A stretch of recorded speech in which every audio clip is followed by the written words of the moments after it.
ඔබතුමාට හිතෙන්නේ? මේක රට වෙනුවට උත්තර දෙන්නද මගේ උත්තරට උත්තර දෙන්නද?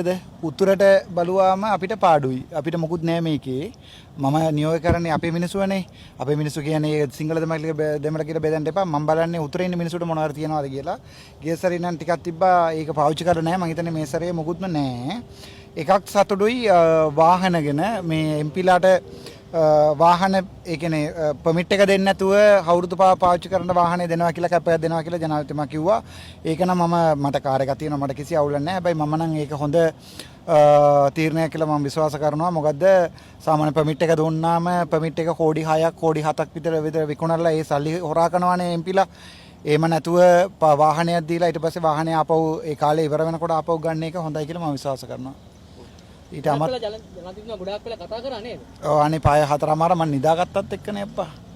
මේ පය 4මාරක් විතර කතා කරා. අනික මේ සාමාන්‍ය කතාවට කවුරු හරි මැදෙන් පැනලා මොන හරි ඇහුවොත් එමේ ඒකටත් උත්තර දුන්නා. එතකොට 4මාරක 5ට වැඩිය ගියා ඒක. ඇයි නිදාගත්තේ? නෑ ඊයේ මේ ෆ්ලයිට් එකේ මම බයිනකොට ඊයේ හවස 6 පය 43ක් ට්‍රාන්සිට් මට. මම ෆ්‍රාන්ස් ඉඳන් ඊයේ ආවේ. එතකොට ටයර්ඩ් මල්ලි අනිත් එක අර ටයිම් වෙනස් එකක් වෙනස් වෙනවානේ. අර එනං එකපාරට මෙහාට ආවම ටයිම් වෙනස් එකක් යනවා. අනිත් එක ඉතින් ජනාධිපතිතුමා කතා කරාම පොඩ්ඩක් නිින්ද යනවානේ ඉතින් සාමාන්‍ය. ඒ කියන්නේ ජනාධිපතිතුමා කතාව ඉතර ඔය ඉතින් පය 4මාරක් ලෙක්චර්ස් වලත් අපිට ලෙක්චර්ස් වල කියන්නේ පයකට වඩා ලෙක්චර්ස් තියන්න දෙපා කියලා. ස්කූල් එක පන්තිය තියෙන්නේ පය විනාඩි 40යි උපරිම. එතකොට පය 4මාරක් ඉන්නවා කියන්නේ කොහොමද ඉන්නේ? අනික ජනාධිපතිතුමාගේ කතාව ගොඩක් ඒවල් ඉතින් නිින්ද යන කතාවක් තිබ්බ නිසා මට නිින්ද ගියා ඉතින්. ඒක කියන්නේ දැන් ඔබ දැන් නෑ එයාගේ ප්‍රශ්නේ නෙවෙයි. එතන කට්ටිය මැදෙන් පැනලා ඕනේ නැති ඒවල් අහනකොට ඒවට උත්තර දෙන්න ගියාම ඉතින් පය 4මාර 5ක් විතර ගියා. අනික මම නවේ හැමෝම නිදාගත්තා. ගොඩක් කට්ටිය ආණ්ඩු පක්ෂයේ විපක්ෂයේ හැම පැත්තටම නිදාගත්තා. හැබැයි මාව අල්ලලා තියෙන්නේ ඉතින් අවුලක් නෑ ඉතින්. මට ඉතින් සල්ලි නැතුව වැඩ කරනවා සමහර. දැන් මේකම දැන් මේ උතුරට මොකුත් වෙලා නැහැ කිව්වා. ඔව් මොකුත් දීලා නැහැ මේ සැරේ මල්ලි. ගිය සැරේ නම් දීලා තිබ්බා මිලියන් 5000 දීලා තිබ්බා පාර හදන්න. ඒක අපේ උතුරේ ඉන්න මිනිස්සු පාවිච්චි කරලා නැහැ. මම හිතන්නේ ඒකට 120ක් 10ක්වත් පාවිච්චි කරලා නැහැ. ඊට අමතරව පාර්ලිමේන්ත දුන්නා මේ වටවාකල් පාලම් කියලා. ඒක නම් අවුරුදු 4 ප්‍රොජෙක්ට් එකක්. ඒ නිසා ඒකේම තියෙනවා ඇති.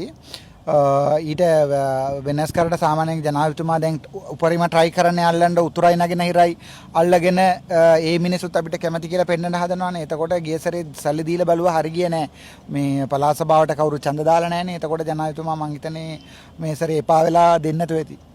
දීලා නැතුව ඇති. ඒක ඡන්ද නැති නිසා උතුරට ක්‍රීඩට සලකලා ඔය ඉතින් ගිය සැරේ මල්ලි අයවැය දුන්නා මිලියන් ගාණක් දුන්නා. මිලියන් 5000 දුන්නා පාරට. 1500 දුන්නා පාලම හදන්න. ඊට පස්සේ ලයිබ්‍රරි එකට 200 දුන්නා. එහෙම දීලා බැලුවා මිනිසුන්ට. මම විශ්වාස කරනවා එහෙම සල්ලි දීලා මිනිස්සුව රවටන්න බෑ. මෝකරී කියන්නේ දැන් උතුරේ නගේ දකුණේ පොඩි ප්‍රශ්නයක් තියෙනවානේ දෙමළ සිංහල ප්‍රශ්න එකයි. ඒවා නැති කරන්න ජනාධිපතිතුමා මෝකරී කටයුතු කරා නම් එයාට ඉස්සරහට තව 5ක් නෙවෙයි තව 20ක් ඉන්න පුළුවන් අවුරුදු. එහෙම නැතුව ඒවා නිකන් මගහැරලා ගිහිල්ලා මිනිසුන්ට සල්ලි ටිකක් දීලා ග්‍රවුන්ඩ් එකක් හදනවා කියලා පාස්පෝර්ට් ඔෆිස් එකක් හදනවා කියලා මිනිස්සු රවටන්න බෑ. කලින් හිටපු පාලකයෝත් එහෙම රවටන්න බැලුවා හරි ගියේ නෑ. ඔක්කොම ගෙදර ගියා මේ ඒක ඒගොල්ලොම පිළිගන්නවා ඒගොල්ලෝ කරපු වැරද්දක් කියලා.